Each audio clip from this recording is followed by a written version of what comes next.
நம்ம ஊருக்கு வந்து எத்தனை வருஷம் ஆச்சு. நம்ம வாழ்ந்த ஊர் இப்போ எப்படி இருக்கு? பிளாஸ்டிக் குப்பையுமா கிடக்கு. பச்சை பசேன்னு இருந்த ஊர்.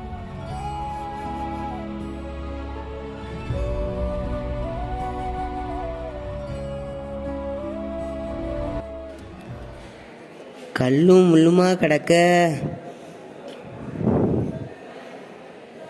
ஐயோ, நீ ஞாபகம் இருக்காடா? நான் அர்ஜுன். அர்ஜுனா, எப்படி இருக்க? பார்த்து எவ்வளோ வருஷம் ஆச்சு. ஆமாடா, எவ்வளோ நாள் ஆச்சு, ஒரு ஆளே மாறிட்டேன். ஆனால் சின்ன வயசுல எப்படி இருந்த நினச்சி பாரு.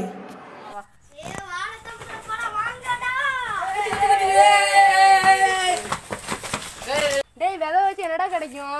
ஒன்றும் இல்லைடா, நம்ம வாழை மரத்தை வச்சா அதுலேருந்து இலை, வாழைப்பழம், இது எல்லாம் நம்ம வாழைப்பழம் கிடைக்கும். வளர ரொம்ப நாள் ஆகுமாடா? அது வாழைப்பூவை சாப்பிட்டா அந்த இதெல்லாம் நல்ல உடம்புக்குலாம் சத்துடா.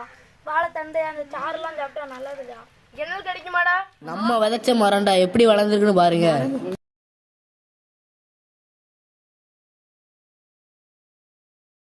டேய், மரத்தை பார்த்துட்டு நம்ம மரத்த அடியில் உட்காரலாம்பா.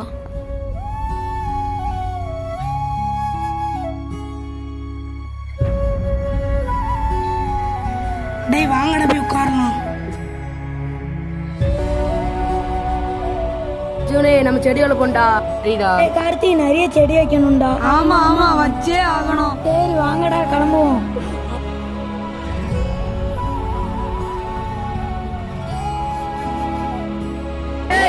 என்னடா பண்ற? ஏன்டா செடி தூக்கி கீழே போடுத? செடி வளர்த்தாண்டா நிறைய நன்மைகள்லாம் கிடைக்கும். செடியில எத்தனை மருத்துவ குணம் இருக்குன்னு தெரியுமாடா? செடி வளர்த்தாதான்டா நம்ம நாட்டுக்கெல்லாம் நல்லது. வாங்கடா, நட்டு வைப்போம் அதை.